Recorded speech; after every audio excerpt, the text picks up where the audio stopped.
এবার বেগম খালেদা জিয়ার মৃত্যুর জন্য তারেক রহমানকে দায়ী করা হয়েছে। বিএনপি নেতারা গোপন সংবাদ প্রকাশ করে। বিএনপির এক সাবেক নেতা নিজেই বলছে বেগম খালেদা জিয়া দুনিয়া ত্যাগ করেছেন। তবে আমি সেটা বলবো, আল্লাহ যেন ওনাকে বেহেশত নসিব করেন। না, নিত্য দেহটাই এখন আছে। এদিকে তারেক রহমান দেশে না আসায় বেগম খালেদা জিয়ার মৃত্যু হয়। মির্জা ফখরুল ইসলাম তারেক রহমানকে সরাসরি দোষারোপ করছে। দল থেকে নিষিদ্ধ করার জন্য তাকে আলটিমেটামও দেওয়া হয়েছে। উনি যে অবহেলিত বা অবহেলায় উনি মারা গেছেন সেটা সত্যি, এটা বলতেই হবে। আমরা জানি না আমাদের নেতৃত্ব কি হবে।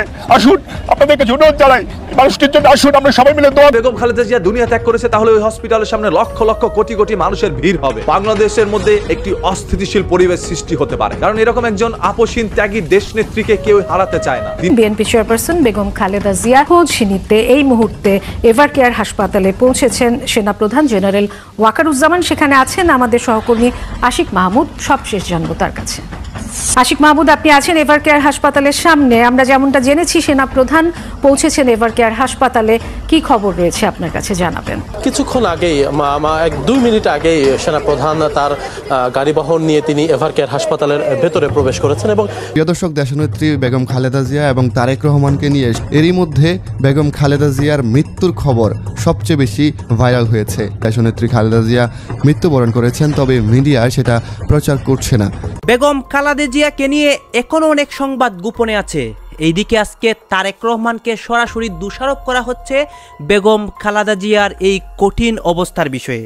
দর্শক শ্রোতা, গত কিছুদিন যাবৎ বেগম খালেদা জিয়াকে লন্ডন নেওয়ার কথা হচ্ছিল, কিন্তু তাকে লন্ডন নেওয়া হচ্ছে না। অন্যদিকে তারেক রহমান দেশে আসবেন তিনি বলেছেন, কিন্তু দেশে আসতে পারছেন না মায়ের মৃত্যুশয্যার মধ্যেও। এই নিয়েই কিন্তু বিএনপির প্রত্যেকটা নেতাকর্মী মির্জা ফখরুল সহ সবাই তারেক রহমানকে হুঁশিয়ারি দিচ্ছে যে কেন তিনি দেশে আসছেন না। অন্যদিকে ডক্টর ইউনূসও তিনিও অনেক কথা বলেন। আপনারা সম্পূর্ণ ভিডিও দেখবেন। বেগম খালেদা জিয়ার মৃত্যুর বিষয়ে অনেক তথ্য আপনাদেরকে ধারাবাহিকলি দেখাবো এখানে। বিএনপির এক সাবেক নেতা নিজেই বলছে বেগম খালেদা জিয়া দুনিয়া ত্যাগ করেছেন। তবে আমি সেটা বলবো, আল্লাহ যেন ওনাকে বেহেশত নসিব করেন। না, নিত্য দেহটাই এখন আছে। এছাড়াও আরো অনেকেই বলছে বেগম খালেদা জিয়া আর বেঁচে নেই, উনি মারা গেছে, এটা 100% শিওর। অলরেডি তো একজন জানাজার ঘোষণা দিয়ে দিয়েছে। এই লাশ লাশ খেলায় আর লাশ লাশ নাটকে কত কিছু যে হয়ে যাচ্ছে। হ্যাঁ, রাজনীতির কবলে পড়ে বেগম খালেদা জিয়ার এই সংবাদটি এখন পর্যন্ত প্রকাশ করা হয়নি। দেশমাতা খালেদা জিয়ার মৃত্যুর পরে কি হতে পারে এটা এখনো সবাই অ্যাজুম করতেছে, এখন সিদ্ধান্ত নিতে পারতেছে না। তাই বিষয়টা প্রকাশ করতে দেরি হচ্ছে। এখানে সরকার নিজেকে রক্ষা করার জন্যই সেনাবাহিনীকে ডেকেছে, নৌবাহিনীকে ডেকেছে, বিমান বাহিনীকে ডেকেছে। সেখানে 3 স্টেজের 3 লেয়ারের সিকিউরিটি অ্যারেঞ্জমেন্ট করা হয়েছে। মানে শেষ পর্যায়ে এসে ওনাকে বিশেষ গুরুত্বপূর্ণ ব্যক্তি বলে ঘোষণা করেছে, যেখানে হাসপাতাল নিরাপদ থাকলো, সরকার নিরাপদ থাকলো। তবে এই দেশ নেত্রী বেগম খালেদা জিয়াকে দেখার জন্য যখন তার পুত্রবধূ ডক্টর জুবাইদা রহমান গিয়েছিলেন, দেখাশোনা শেষ করে যখন বেরোচ্ছিলেন, তখন তার মুখের মধ্যে একটি হাসি রয়েছিল। এছাড়াও তারেক রহমান গতকাল যখন লাইভে আসলো, তখন তার মুখের মধ্যে কোনো ধরনের হতাশা দেখা যায়নি। এতে করে বোঝা যাচ্ছে বেগম খালেদা জিয়া এখনো বেঁচে আছেন এবং তিনি সুস্থ আছেন। তবে সবারই আশা ছিল তারেক রহমান দেশে আসবে, তার মার অসুস্থতার সময় তার পাশে এসে দাঁড়াবে। এরকম একটি দৃশ্য প্রত্যেকটা মানুষের মনের মধ্যেই ছিল। তবে বাস্তবে সেটা প্রমাণ হলো না, কারণ তারেক রহমানের রয়েছে হাজারো নিষেধাজ্ঞা। হাজারো চেষ্টা করে ভিতর থেকে চিৎকার করে কান্নাকাটি করেও তারেক রহমান দেশে আসতে পারেনি তার মাকে এক পলক দেখার জন্য। কোন সন্তান মার অসুস্থতার সময় দূরে থাকতে পারে না। আমার বাচ্চার কিছু ট্রিটমেন্টের টাকা ছিল, সে চুরি করে আমি চলে এসেছি শুধু একটা রোজা মাকে দেখবো বলে। আপনি এসেছেন বেগম খালেদা জিয়াকে দেখার জন্য, এটা কখনো বাংলাদেশের মানুষ আশা করেনি। এটা কোনো বাবার কাজ হতে পারে না। আপনি একজন বাবা হয়ে আপনার প্রথম দায়িত্ব ছিল আপনার সন্তানের চিকিৎসা করা। সেই টাকা খরচ করে বেগম খালেদা জিয়াকে দেখতে আসা নয়। আমার মা খালেদা জিয়া। অন্যদিকে এক জোকার তো সব সময় ওই হসপিটালের সামনে দাঁড়িয়ে জোকারি করছে এবং অসংখ্য কন্টেন্ট ক্রিয়েটর বা মাল্টিমিডিয়া সাংবাদিকরা তার দিকে ক্যামেরার ফোকাসটা রেখেছেন। তাদের দরকার কন্টেন্ট। তবে ওইখানে দরকার ছিল এরকম জোকারের পশ্চাৎ দেশের মধ্যে একটি উস্টা মেরে সরিয়ে দেওয়া। ওইখানে মানুষ হাসি ঠাট্টা করতে যায় না। বেগম খালেদা জিয়া বাংলাদেশের মানুষের আবেগের জায়গা। আজ বাংলাদেশের লক্ষ কোটি মানুষ তার দিকে তাকিয়ে আছে। যদি মানুষ শুনতে পারে বেগম খালেদা জিয়া দুনিয়া ত্যাগ করেছে, তাহলে ওই হসপিটালের সামনে লক্ষ লক্ষ কোটি কোটি মানুষের ভিড় হবে। বাংলাদেশের মধ্যে একটি অস্থিতিশীল পরিবেশ সৃষ্টি হতে পারে, কারণ এরকম একজন আপসহীন ত্যাগী দেশ নেত্রীকে কেউ হারাতে চায় না। তিনি এখন বর্তমানে বাংলাদেশের একটি নক্ষত্র। সেই নক্ষত্রের আলোতেই যেন বাংলাদেশ হয় আলোকিত, যার মুখের হাসিতেই হাসবে পুরো বাংলাদেশ। তাই বেগম খালেদা জিয়া সুস্থ হয়ে আসুক, আমরা সবাই এটাই কামনা করি। তিনি কোন দল করে সেটা বড় কথা নয়, তিনি শুধুমাত্র এই রাজনীতির জন্যই হারিয়েছে তার পরিবার। সংসারের সব মালামাল রেখে আমাকে এক কাপড়ে বাড়ি থেকে ধাক্কা মেয়েরা আমাকে বাড়ি থেকে বের করেছে। হারিয়েছে তার স্বামীকে, হারিয়েছে তার ছোট সন্তানকে। এরকম একটি মমস্য পরিস্থিতিতে বড় সন্তানকে পাননি পাশে। জেলে থাকা অবস্থায় শরীরের মধ্যে ঢুকিয়ে দেওয়া হয়েছে স্লো পয়জন, যা ধীরে ধীরে বেগম খালেদা জিয়াকে আজ অচল করে ফেলছে। এরপরও তিনি দেশ ছেড়ে পালিয়ে যান নাই। যতক্ষণ বেঁচে থাকবো দেশবাসীকে ছেড়ে যাব না। তিনি থাকলে এই দেশেই থাকবে, মৃত্যুবরণ করলে এই দেশেই করবে, কারণ এটাই তার দেশ। বেগম খালেদা জিয়া দুনিয়াতে নাই। এরই মধ্যে দেশনেত্রী বেগম খালেদা জিয়াকে ভিআইপি প্রোটোকল দেওয়ার কথা ঘোষণা করেছেন। বেগম জিয়ার সন্তান হিসেবে তারেক রহমান দেশে ফিরলে এই প্রোটোকলে পড়বেন এমনটাই ধারণা করছে সবাই। স্বরাষ্ট্র উপদেষ্টাও বলছেন তারেক রহমানের নিরাপত্তা স্ট্যাটাস বৃদ্ধি করায় তার নিরাপত্তা ঝুঁকি কিছুটা কমে এসেছে বলে ধারণা করা হচ্ছে। ব্রিটেনও তাই তাকে ছাড় দিতে প্রস্তুত। ব্রিটেনের ক্লিয়ারেন্স পেলেই পাসপোর্ট বা ট্রাভেল পাসের জন্য আবেদন করতে পারবেন তারেক রহমান। লন্ডনে বাংলাদেশ দূতাবাস যে কোনো মুহূর্তে তার জন্য পাসপোর্ট বা ট্রাভেল পাস দিতে প্রস্তুত। ফলে খুব দ্রুত যে কোনো সময় দেশে ফিরতে পারবেন তারেক রহমান। লন্ডনের বিশেষজ্ঞ চিকিৎসক রিচার্ড বিল ইতিমধ্যে ঢাকায় এসেছেন।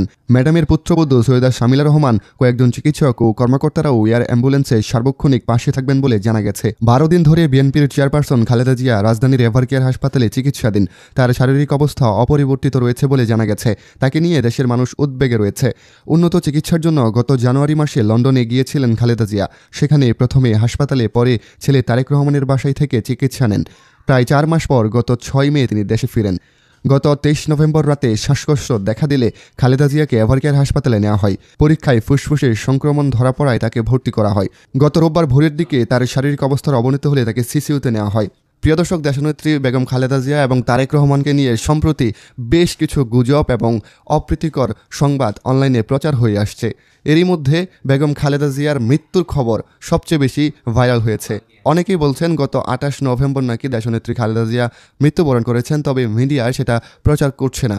সবাই যখন খালেদা জিয়ার এমন করুণ সময়ে সবাই যখন মনে করছেন যে খালেদা জিয়া এই মুহূর্তে আর বেঁচে নেই, গত 28 তারিখে যখন সবাই ভেবে নিয়েছিল যে তিনি মৃত্যুবরণ করেছেন, তখন সেই ভাবনাকে উড়িয়ে দিয়ে এবার জুবাইদা রহমান সত্যি ঢাকা এসে পৌঁছালেন বেগম খালেদা জিয়াকে দেখার জন্য। বিএনপির চেয়ারপারসন এবং সাবেক প্রধানমন্ত্রী খালেদা জিয়াকে দেখতে রাজধানীর এভারকেয়ার হাসপাতালে পৌঁছেছেন। বিএনপির চেয়ারপারসন এবং সাবেক প্রধানমন্ত্রী খালেদা জিয়াকে দেখতে রাজধানীর এভারকেয়ার হাসপাতালে পৌঁছেছেন দলের ভারপ্রাপ্ত চেয়ারম্যান তারেক রহমানের স্ত্রী ডক্টর জুবাইদা রহমান। তাহলে একটা বিষয় এখানে স্পষ্ট, যে বিষয়টি বর্তমানে নেট দুনিয়ায় ঘুরে বেড়াচ্ছে যে খালেদা জিয়ার নেই, সেই বিষয়টি আসলে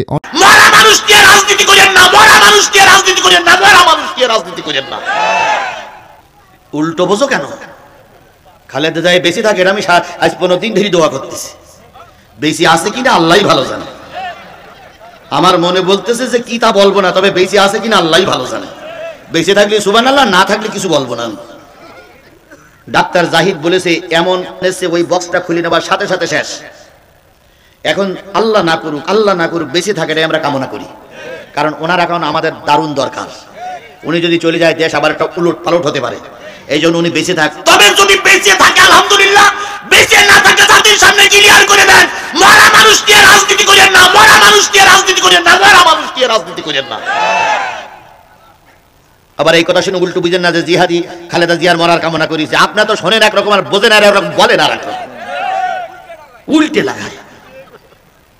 আচ্ছা বলেন তো, ওরা বলতেছে আমরা জান্নাতের টিকিট বিক্রি করি। বাংলাদেশের কোন হুজুর, কোন বক্তা, কোন মসজিদের ইমাম, কোন ইসলামী দলের নেতা বলেছে আমরা জান্নাতের টিকিট বিক্রি করি? একটা জায়গার নাম বলেন, একটা লোকের নাম বলেন, একটা লোকের নাম বলেন, একটা লোকের নাম বলেন।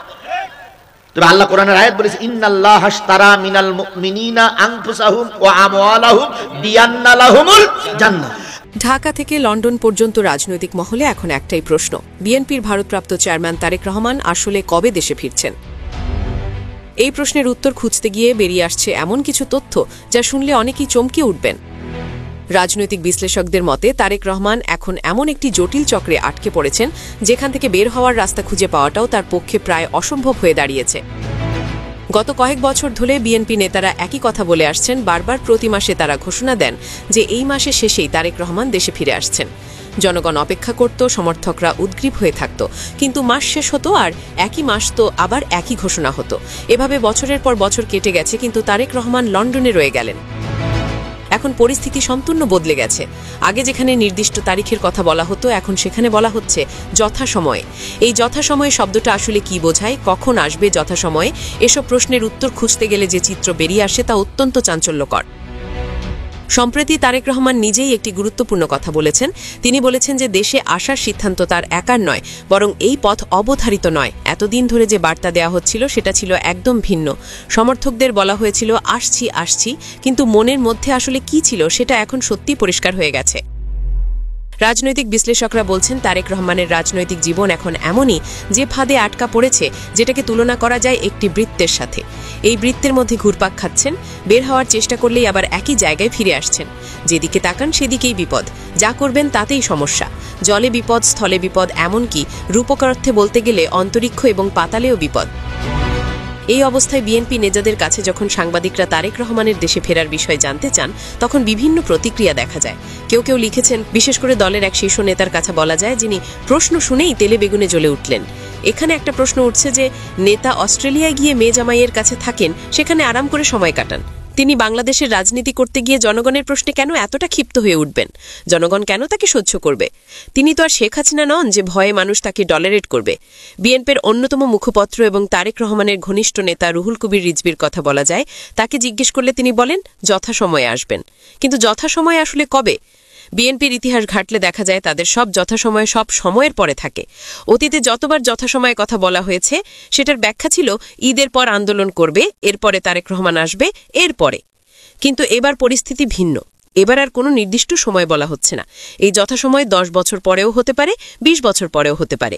আসলে যথাসময় কখন আসবে সেটা বুঝতে হলে 2008 সালে ফিরে যেতে হবে আমাদের। সেই সময়টা ছিল তারেক রহমানের জীবনের একটা টার্নিং পয়েন্ট।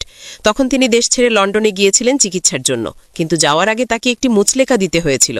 সেই মুচলেখায় কি লেখা ছিল সেটা জানলে অনেকেই অবাক হবেন। সেখানে স্পষ্ট করে লেখা ছিল যে তিনি আর কোনোদিন বাংলাদেশের রাজনীতি করবেন না, শুধু প্রাণ নিয়ে লন্ডনে চিকিৎসা নিতে যেতে দেওয়া হোক। তার এই অনুরোধ ছিল সেই মুচলেখায়। সেই যে তিনি গেলেন, রাজনৈতিক বিশ্লেষকদের মধ্যে সেটাই ছিল তার রাজনৈতিক জীবনের শেষ যাওয়া, অন্তত আনুষ্ঠানিকভাবে তো বটেই। এখন সেই মুচলেখার বিষয়টা সামনে আসছে বারবার। এটাই হলো সেই অনুরোধের কাগজ যেখানে তারেক রহমান আটকে পড়েছেন। পরিস্থিতিটা এরকম দাঁড়িয়েছে যে এটা একটা দুষ্ট চক্রের মতো হয়েছে। তিনি যদি দেশে আসতে চান, টিকিট কাটতে চান, সংশ্লিষ্ট সংস্থা বা সরকারের সাথে কথা বলেন, গোয়েন্দা সংস্থার সাথে যোগাযোগ করেন, তাহলে কি হবে? সম্ভবত তখন সে পুরনো মুচলেখার ছবি সামনে আসবে। প্রশ্ন করা হবে, এইটা কে লিখেছেন, এখন এটার কি হবে? একটা দৃশ্য কল্পনা করুন, ব্যাগ গোছানো হয়েছে, জামা কাপড় তুলে রাখা হয়েছে, সব প্রস্তুতি সম্পন্ন। কিন্তু তখন সেই মুচলেখার কাগজ সামনে এসে যায়। তখন কি করবেন? ব্যাগের চেন খুলে আবার জামা কাপড় বের করে রাখতে হবে। এটাই এখন তারেক রহমানের রাজনৈতিক সত্যিকারের বাস্তবতা। এখন আসা যাক নিরাপত্তা সংকটের কথা। বিএনপির পক্ষ থেকে বলা হচ্ছে তারেক রহমানের নিরাপত্তা সংকট রয়েছে। কিন্তু নিরাপত্তা সংকটের উৎস কোথায়? কে হুমকি দিচ্ছে? এটা নিয়ে নানা গুজব ছড়াচ্ছে। কেউ বলছেন MI6 এর কথা, কেউ বলছেন তুরস্কের গোয়েন্দা সংস্থার কথা, কেউ বলছেন ISI এর কথা, কেউ বলছেন ভারতীয় গোয়েন্দা সংস্থার রজের কথা, আবার কেউ আমাদের কথাও বলছেন। কিন্তু কোনো কিছু স্পষ্ট করা হচ্ছে না, শুধু গুজব আর গুজব। এটা এক ধরনের ধোঁয়াশা তৈরি করে রাখা হয়েছে যাতে প্রকৃত কারণ সম্পর্কে কেউই নিশ্চিত হতে না পারে। এখন ধরুন এই যে নিরাপত্তা সংকটের কথা যদি সত্যি হয়, তাহলে সেটা সমাধান না করে যদি তিনি দেশে আসেন, তাহলে একটা বড় প্রশ্ন উঠবে। মানুষ বলবেন, এতদিন যা নিরাপত্তা সংকটের কথা বলেছেন, সিদ্ধান্ত অবহিত নয় বলছেন, সেগুলো কি তাহলে মিথ্যা ছিল? এই মিথ্যাবাদীদের কেন জনগণ গ্রহণ করবে? আবার যদি নিরাপত্তা সংকটের সমাধান হওয়ার পর আসতে চান, তাহলে সমাধান কিভাবে হবে? বিএনপিকে ক্ষমতায় আসতে হবে, ক্ষমতায় এসে সবকিছু অস্থিতিশীল করতে হবে। বাংলাদেশের মধ্যে যত বেশি নির্বাচন নিয়ে আলোচনা হচ্ছে এবং নির্বাচনের সময় যত বেশি ঘনিয়ে আসছে, ততই শেখ হাসিনা দেশে ফিরে আসার নিশ্চয়তা বেড়ে চলেছে। এখন অনেকে আমাকে প্রশ্ন করে, ভাইয়া শেখ হাসিনা কি নির্বাচনের আগে বাংলাদেশে ফিরে আসবে নাকি নির্বাচনের পরে বাংলাদেশে ফিরে আসবে? আজকে তাদের উদ্দেশ্যে এই ভিডিওটি করা। আশা করছি সকলে শেষ পর্যন্ত ভিডিওটি দেখবেন, সকল বিষয় ক্লিয়ার হয়ে যাবেন। শেখ হাসিনা নির্বাচনের আগে বাংলাদেশে ফিরে আসা সম্ভব নয়, আর সম্ভব যদি হয়েও থাকে তিনি হয়তোবা বাংলাদেশে ফিরে আসবেন না। নির্বাচন যদি হয়ে যায়, পাতানো নির্বাচনের ফলে যে সরকার আসবে সেই সরকারের বিরুদ্ধে আন্দোলন সংগ্রাম করে এবং জনগণকে সাথে নিয়ে আওয়ামী লীগের কর্মীরা রাজপথে নেমে আন্দোলন সংগ্রাম যখন চাঙ্গা করবে, যখন একটি প্ল্যাটফর্ম ক্রিয়েট হবে শেখ হাসিনা দেশে ফিরে আসা, তখনই শেখ হাসিনা দেশে ফিরে আসবে। এখন বলতে পারেন আপনারা যে ভারত কি ধরনের সহায়তা করবে শেখ হাসিনা দেশে ফিরে আসার ক্ষেত্রে? শেখ হাসিনা দেশে ফিরে আসার ক্ষেত্রে শুধু ভারত সহায়তা করবে না, রাশিয়াও সহায়তা করবে। এখন আরেকটা প্রশ্ন আসতে পারে, তাহলে কি সেনাবাহিনী দিয়ে সহায়তা করবে? না, সেনাবাহিনী দিয়ে সহায়তা করবে না ভারত এবং রাশিয়া। ওনারা কূটনীতিকভাবে সহায়তা করবে। ভারতের কূটনীতিকভাবে সহায়তা এবং রাশিয়ার কূটনীতিকভাবে সহায়তা সেনাবাহিনীর সহায়তার থেকেও বেশি, কারণ কূটনীতি খেলা খুব ডেঞ্জারাস খেলা। কথা বুঝেন নাই? পেশি শক্তির খেলা থেকে মাথার খেলা সবচেয়ে বড় কার্যকারিতা হয় রাজনীতির ক্ষেত্রে। সেটাই তারা করবে শেখ হাসিনাকে দেশে ফিরে যেতে। শেখ হাসিনা এখন তাহলে কি করবে? শেখ হাসিনা যা করার তিনি তার মাথা দিয়ে করতেছে।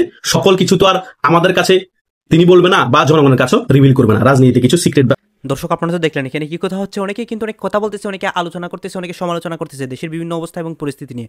বিশেষ করে এখানে বেগম খালেদা জিয়ার বিষয় নিয়ে কথা হয় এবং তার বিভিন্ন সংবাদ নিয়ে সবাই আলোচনা সমালোচনা করে এবং বিভিন্ন প্রতিবেদন এইখানে দেখিয়েছি। দর্শক শ্রোতা, বেগম খালেদা জিয়াকে নিয়ে কিন্তু দেশের প্রত্যেকটা জনগণ এখনও দোয়া করতেছে এবং দেশের প্রত্যেকটা জনগণ এইটা সরাসরি বলতেছে যে কেন বেগম খালেদা জিয়া মানে তারেক রহমান দেশে আসছে না, বেগম খালেদা জিয়াকে দেখতে শেষবারের মতো অনেকে কষ্ট প্রকাশ করতেছে। গাইজ, আপনাদের মন্তব্য কি? অবশ্যই আপনারা আপনাদের মন্তব্যটা আমাদের কমেন্ট বক্সে লিখে যাবেন। আর হ্যাঁ, এতক্ষণ আপনাদেরকে আমরা যা কিছু দেখিয়েছি সব কিছু আমরা সোশ্যাল মিডিয়া থেকে সংগ্রহ করেছি। এইখানে আমাদের নিজস্ব কোনো মন্তব্য নেই বা আমাদের নিজস্ব কোনো সিদ্ধান্তও নেই।